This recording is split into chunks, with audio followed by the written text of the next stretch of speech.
When you are considering starting an online company, first you want to make sure that you find the right product. What do you want to sell? What is your passion? What subject or topic do you have a lot of knowledge about? You have to ask yourself all of these questions. Now, let me start by telling you that selling an information product online is easier than selling a service. But selling a service online makes more money with monthly memberships.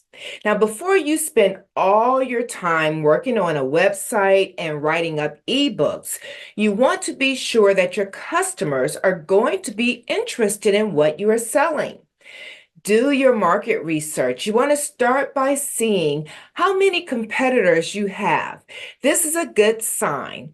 Read through news groups, discussion boards, and chat rooms to learn about your target market customer base. For example, if you want to target uh, college students, if your target audience are senior citizens or men, you want to do research and get an idea of what they're looking for. What are they currently buying? What problems need to be solved? And if you have the information and the ability to solve those problems, to fill those gaps. Now, if you already have an email list, send them a survey. Send a survey to the people you already know and see what they're most interested in. Your current followers, reach out to them. Now, most internet marketers preach that there are three reasons why a customer will want to buy your product. Your product has to solve a problem for your customer, potential customer. Your product has to make life more easier, more comfortable. You may be very passionate about your product, and it shows in everything that you do. They will pick up on that. Now, when researching your niche, you want to use Amazon.com and find the current top sellers. Find out what people are reading about. You will want to research keywords with keyword tools such as www.wordtracker.com. This will help you discover which keywords are being searched more frequently. Now, doing a little poking around on your competitor sites isn't a bad idea. This is one way to come up with ideas on what would make your company different or better. Take a look at their traffic rankings and their related links. By analyzing this information, you can see how many visitors they have each day and how profitable, potentially, find that information, how profitable their company is or might be. Now, once you find your passion, ask yourself, does this serve my customers? You want to provide an excellent service to each and every person that spends their money with you. Now, this cuts down on complaints, bad reviews, bad reputations, and worst of all, chargebacks. Good luck in finding your niche with your online business. Dr. Gayla Gorman is a licensed acupuncturist, naturopath, and author who offers practical advice and programs to reverse health issues resulting from chronic stress. Yes, the stress that we all have in our lives and need to get rid of. She helps women specifically relieve their symptoms, restore their energy, and reclaim their superwoman status. Remember those days, ladies? Well, Dr. Gala advocates for getting to the root cause of the health issue and treating it naturally. She encourages patients to be their own health advocate or primary care person. Dr. Gorman, thank you so much for joining us today. Thank you so much for having me. It's great to be here. Now, of course, stress is a common issue. I had a friend of mine years ago told me to get over it. We just all have to deal and live with stress. So, when I went to your website, what really stood out to me is these words: helping superwomen detox the effects of chronic stress to restore their superpowers. What does that mean? Yeah. So you pointed it out really perfectly, or your friend did, that stress isn't going away. So we have got to learn to manage, even master stress, because there's a lot of stress in our lives that makes life really juicy and interesting, right? But the way I describe it is that um, most of us know stress relieving techniques like meditation, like walking, yoga, those sorts of things. And we may even practice those things regularly. But if we find that the stress is returning really quickly, you may feel anxious, have like kind of shortness of breath, that sort of thing. That's a sign that stress has turned toxic. So when I talk about stress, I'm not really referring to what might be thought of as garden variety stress, meaning that stress that we just all kind of have, and um it makes life interesting and fun until we kind of let it get out of hand, and then we got to dial it back in. But there's a kind of stress I'm talking about is the toxic stress. And what ends up happening is if you've got a toxic buildup, then just the normal stress on top of that stress feels overwhelming and unmanageable. And so, we all have um, taken on more than is truly humanly possible to do, and pride ourselves on it, maintaining our superwoman status. And so when this toxicity builds up and we are trying to deal with just these overwhelming feelings of being stressed and symptoms are popping out, and all the things that we're trying to manage on top of our just a overflowing to-do list, you can see how it can feel like you're really at risk of the ball starting to drop, and not being able to keep up. And the the worst thing that you can let happen is to ignore the symptoms, or I say suppress the symptoms, in whatever way you do that, whether it's medication or naturally. But when you're suppressing the symptoms, they are escalating. And if you are taking that approach, then at some point, it's probably going to kind of blow up in your face.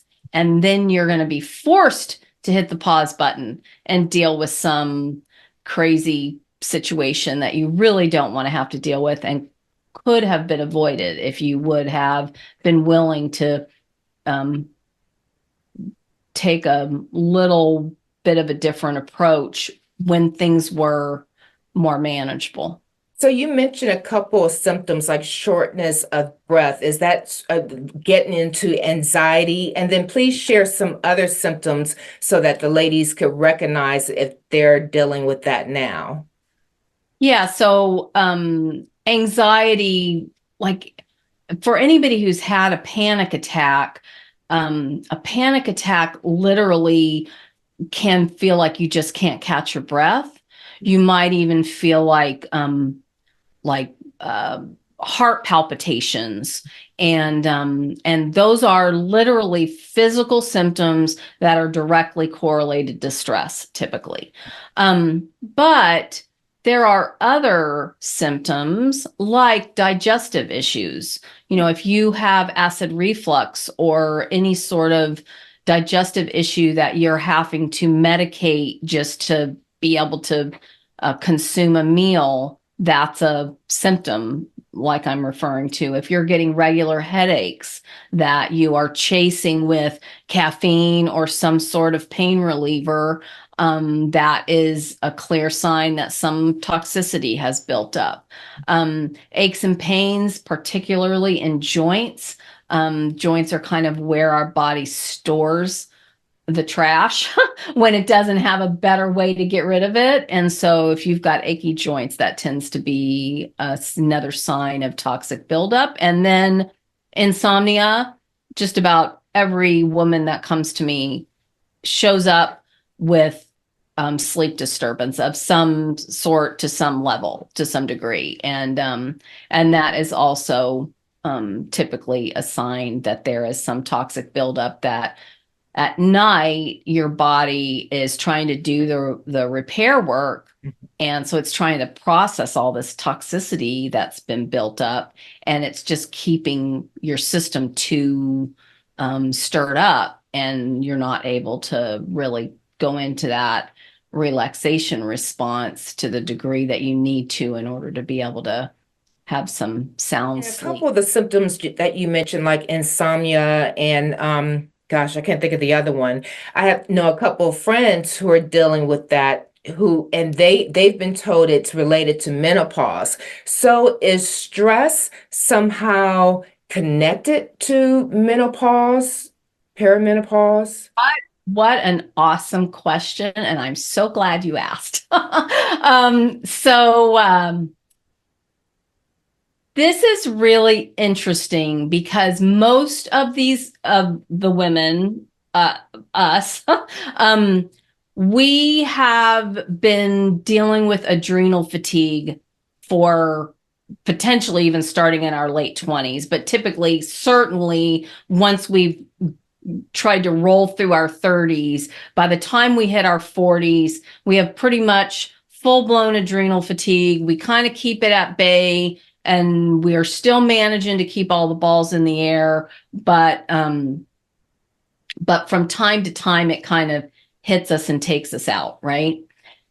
And so when menopause starts to occur and our hormones start changing, our body is designed to draw on other organs and other systems to kind of pick up the slack. If you think about it practically, do you think like every single woman for, thousands of years, the minute she started going through menopause, like she would get these debilitating symptoms that basically took her out and made her worthless? Of course not, right? So it's obvious that something we're doing is making it so that our body isn't able to handle the additional demands of this transition period.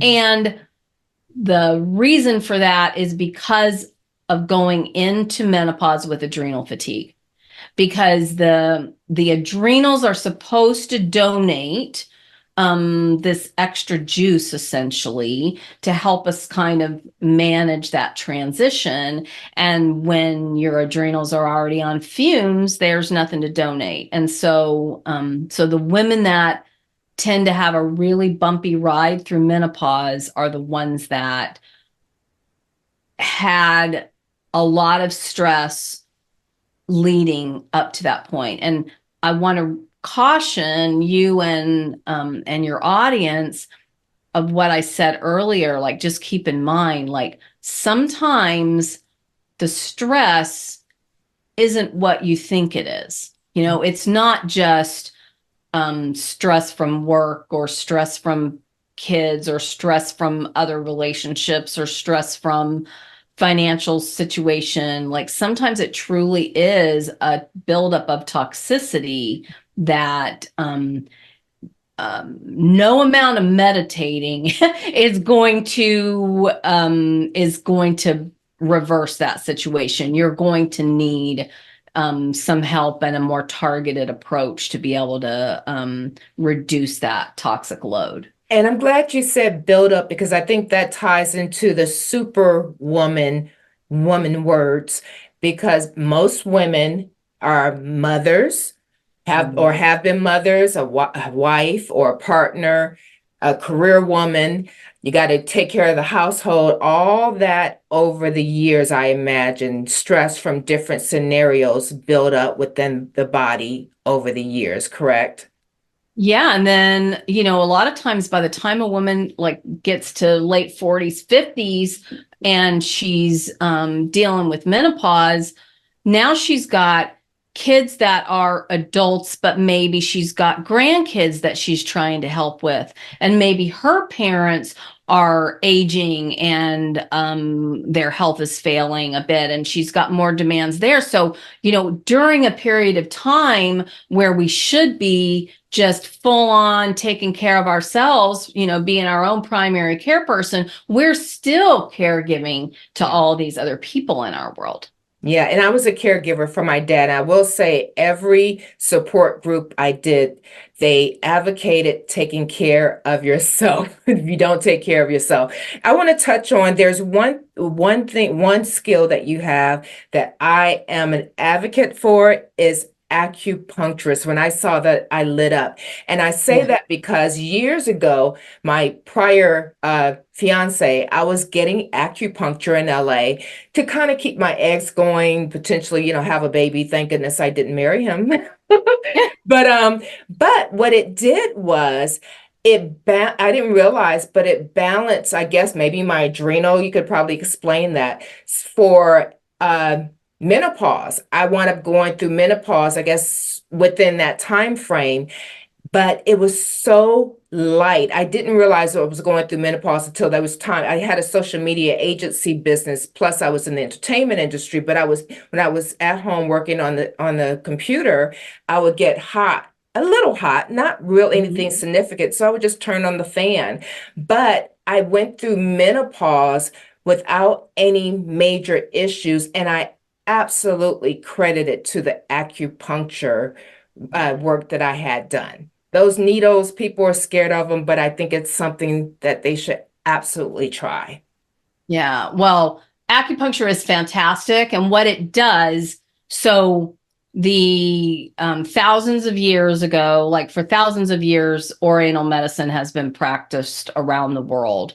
And so the needles, essentially, we use specific points along these channels in the body that a certain point has been proven to activate a certain thing. And there's literally hundreds of points around the body. So it's a pretty complex science and process to use it. But the key to understand is that what acupuncture is doing is stimulating the energy production and unblocking any like impedance that's happening, right? And so I rarely stick needles in people because I am working primarily with people that don't come into my office.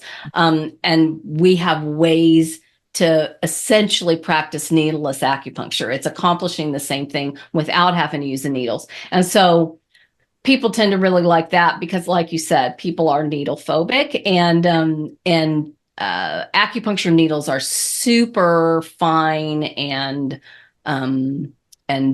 they really don't hurt, but occasionally we just tick a nerve or you hit into like a muscle belly and there's like an ache that happens, and we don't mind that reaction because basically that like really revs up a treatment, but for the patient it can be a little uncomfortable. So yeah, acupuncture is fantastic and it works really well in conjunction with other things. I don't know what else you were doing at the time, but I think it is a really great testament to what a light and fairly easy road you had transitioning through menopause because you had some support for your nervous system and your body's energy system. So when you said that you do something different, would it happen to be acupressure? Because I understand that hits certain specific points as well.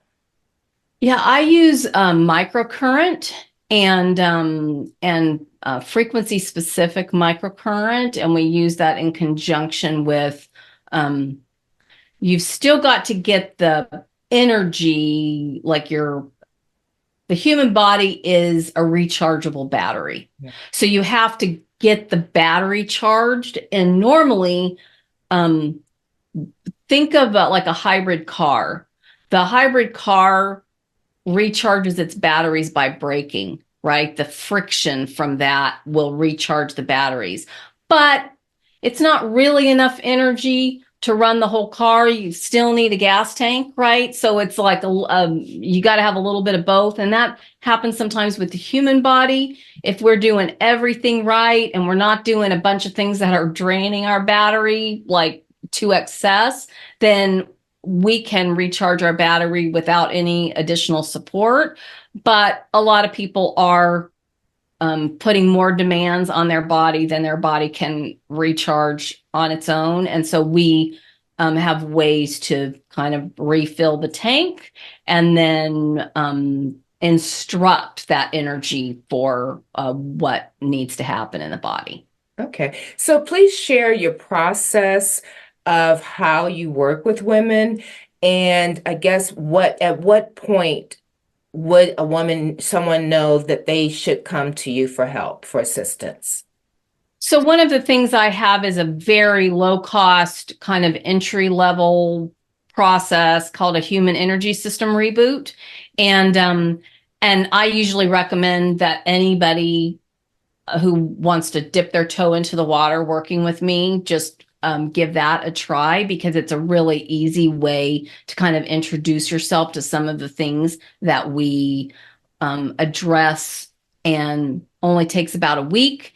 And you will find that that some of the issues that you've been having will subside, but also it will educate you for the types of things that actually are creating toxicity in your world. So easy to find that on my website, drgala.com/links. And there's a link on that page.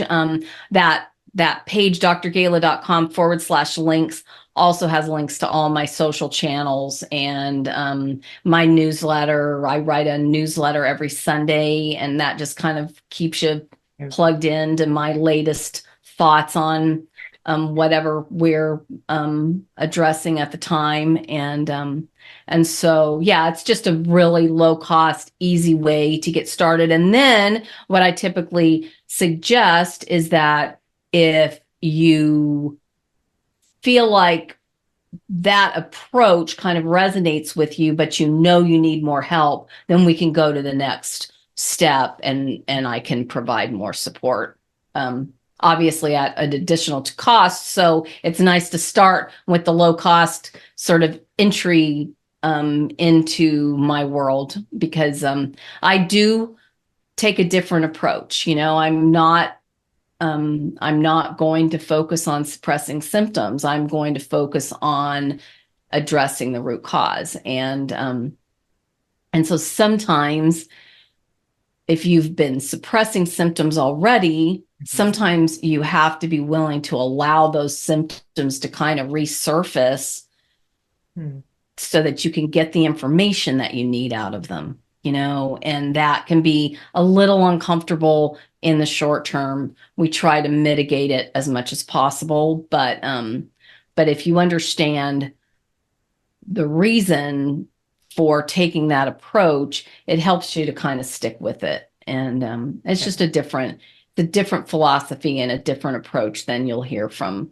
pretty much any other practitioner. So how does someone know that their symptoms are a result of stress versus, like, for example, joint pain? How do they know if it's a result of stress rather than arthritis, or are they the same, or one causes the other? I don't know.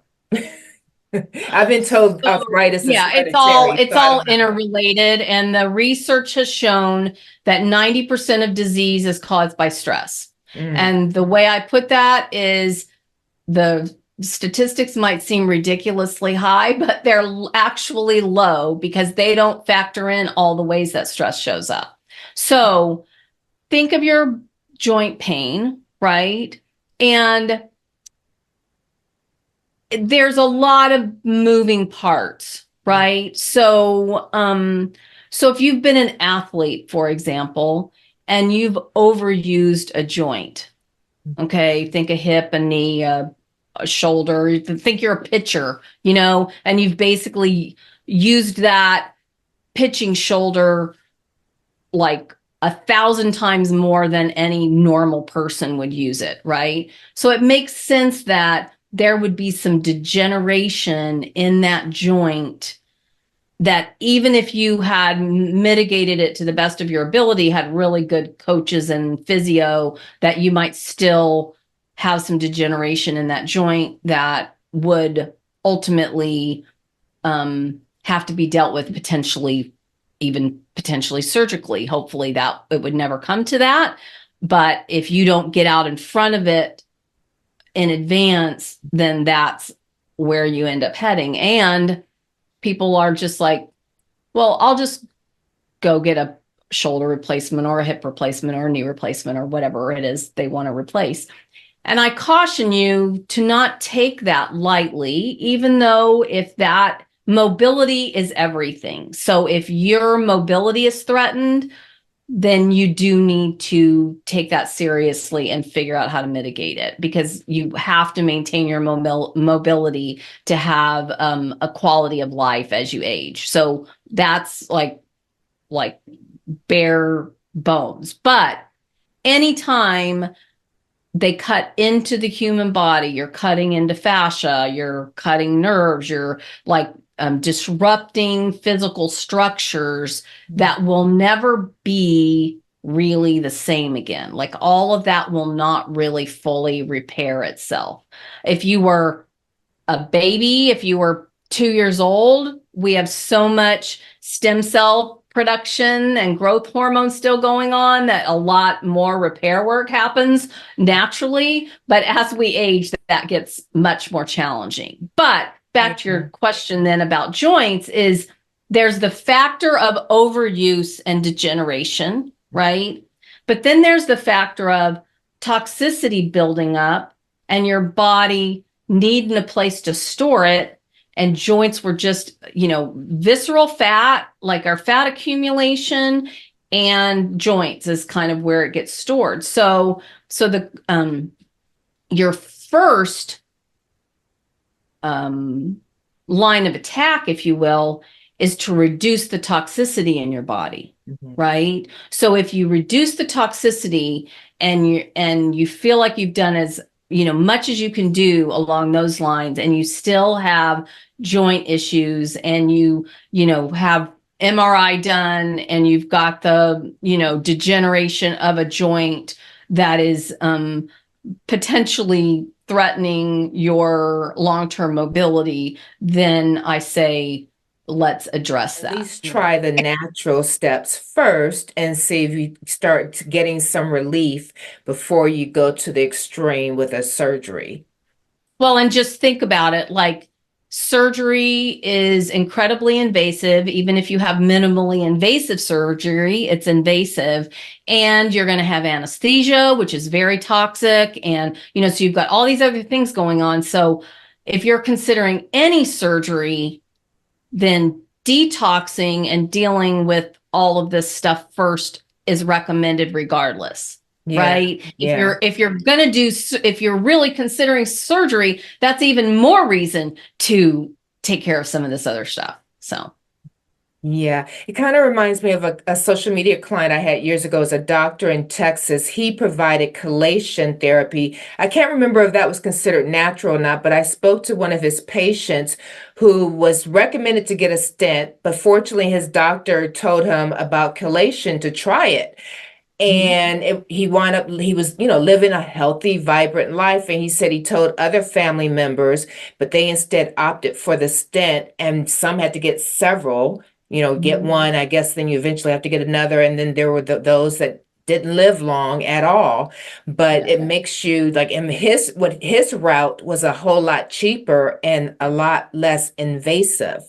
And he had a healthy, vibrant life. So I guess all you could do is just try the natural route and see what happens. Really, if the natural alternatives are not going to be paid for by insurance. So typically what happens is people say, well, I'm going to probably have to go the other direction anyway. So I might as well just go do it now and save the money that I would have spent on the alternative natural stuff.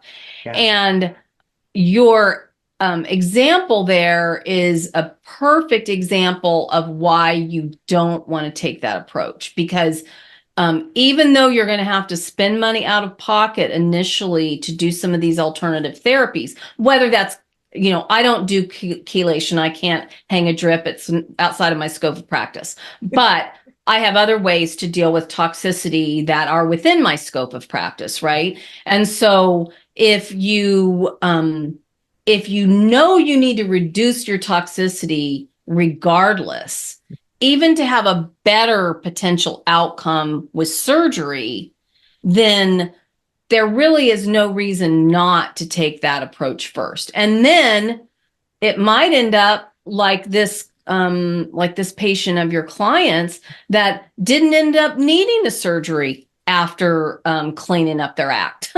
Yeah. That's what we hope. We Yeah. hope Yeah. that we just give your body a little support to clean up some of that accumulated debris, deal with some of that deferred maintenance. The human body is capable of healing itself, and everything should function properly. If that's not happening, then something's in the way, and Yes. we got to deal with it. So. Yeah. And I hate to speak negatively on the medical industry because it's needed and it helps people. But you also have to be cautious of, if a doctor does not want you to try something naturally, how much money is it in, for him to have you go his route with surgery? You have to think about that. Like sometimes they're more concerned about their pocket. Hopefully they're not, but sometimes So there's two things going on, and I want to just, because this is a really great conversation for people to understand why there's not more of a collaborative environment between alternative, complementary, and more of a medical model. Yeah. So a couple things are going on. One thing, which you just alluded to, is 100% accurate. But there's also an element of physicians' malpractice insurance is through the roof and over the top. And they are at risk every day of having a patient come in and of them not making the approved recommendation based on what the patient presents with, and that patient then stepping out the door, having a reaction of some sort, and their family member comes back and sues them and says, my so-and-so would still be here if you had been more forceful and told them what really needed to happen, right? And so if you want to take the approach that I'm recommending, you are truly going to have to take matters in your own hands, and you're going to have to advocate for yourself, because there's nobody able to do that for you. I'm not able even to get in the middle of it. Like if I know what I would do for myself. If I got some crazy disease diagnosis, I would say, okay, we're going to monitor this together for 6 months. And the doctor's going crazy. You can't wait 6 months. You got to do this right now. You're going to die if that doesn't happen, blah, blah, blah. And I'd be like, thank you for sharing. I appreciate that. But we're going to monitor this together for 6 months. I'm going to do all of the things I know to do to clean up my act and reduce the toxicity. We're going to monitor things. And if 6 months from now, things are either the same or worse, then I will consider what you suggested. But if I'm moving in the right direction, I'm going to keep doing what I'm doing, and we'll continue to monitor. And they will not like that approach. But I can't tell you to take that approach, because it's outside of my scope of practice to get in the middle of your relationship with your medical doctor. And it's the medical doctor's at risk if they don't tell you to do what is prescribed based on what the symptoms are that you're presenting with. And so, so it really is a conundrum, and people don't understand. They just think, well, why can't we all just like work together? Why won't somebody just help me, like, figure out how to manage this, mindfully?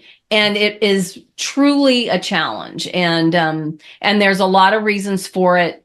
Some just make good sense and some not so good sense, but it is what we're dealing with. So Yeah. Okay, wow. Dr. Gorman, how could how could the ladies reach you to find out more about their health and what they can do to improve their lives and become that superwoman again?